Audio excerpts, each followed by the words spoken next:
السلام علیکم ورحمۃ اللہ وبرکاتہ۔ سورہ نور کا مطالعہ ہم نے پچھلی دفعہ کیا، تو انشاءاللہ اب ہم سورہ احزاب کے بارے میں پڑھیں گے، اور پہلے اس کی تمہید کر لیتے ہیں۔ بسم اللہ الرحمن الرحیم۔ رب اشرح لی صدری ویسر لی امری واحلل عقدۃ من لسانی یفقہوا قولی۔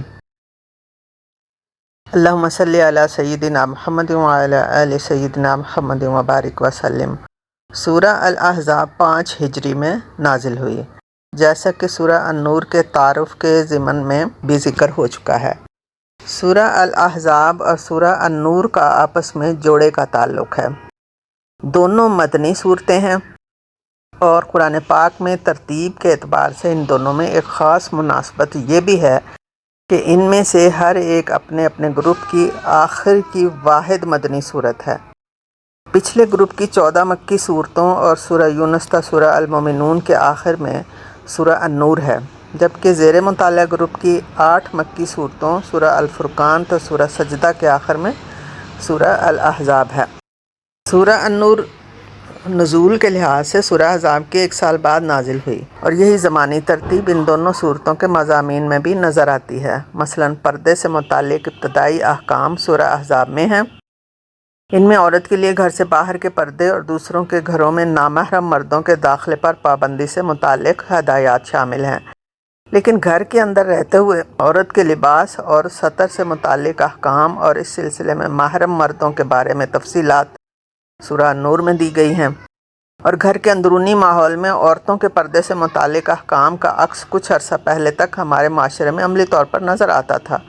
گھروں کے مردانہ اور زنانہ حصے الگ الگ بنائے جاتے تھے، درمیان میں ڈیوڑی ہوتی تھی جو دونوں حصوں کو آپس میں ملاتی تھی۔ مہمان اگر کوئی نامحرم مرد ہوتا تو وہ گھر کے اندر داخل ہونے کی بجائے مردانہ حصے میں ہی ٹھہرتا تھا، جبکہ محرم افراد گھر کے اندر جا سکتے تھے، لیکن وہ بھی آواز دے کے جاتے تھے۔ اس کے علاوہ ہم دیکھتے ہیں کہ سورہ نور میں خلافت کے قیام کی خوشخبری دی گئی ہے، جبکہ خلافت کے قیام کی تمہیدی جدوجہد کے اہم موڑ کی حیثیت سے غزوہ احزاب کا ذکر سورہ الاحزاب میں آیا ہے۔ سورہ نور کی آیت 35 اور سورہ الاحزاب کی آیت 35 کے مضامین کا باہم ربط ہے۔ ان دونوں صورتوں کی مشابہت کی نشاندہی یہی بات کرتی ہے، جس کا ذکر سورہ نور کے مطالعہ کے دوران میں ہو چکا ہے۔ ابتدائی آیات میں مضامین کی ترتیب کے حوالے سے اس صورت کا اسلوب سورہ التوبہ سے ملتا جلتا ہے۔ یہ دراصل قرآن کریم کا ایک اہم اسلوب ہے، جس کے تحت کسی اہم مضمون یا موضوع کو آیات کی ترتیب بدل کر اہم خبر کے طور پہ پہلے بیان کر دیا جاتا ہے، جبکہ اس کی مضمون کی تفصیل بعد میں بیان کی جاتی ہے۔ جیسے ہم دیکھتے ہیں کہ سورہ الانفال کا آغاز جس مضمون سے ہوا ہے اسے صرف ایک آیت کے بعد ہی چھوڑ دیا گیا ہے۔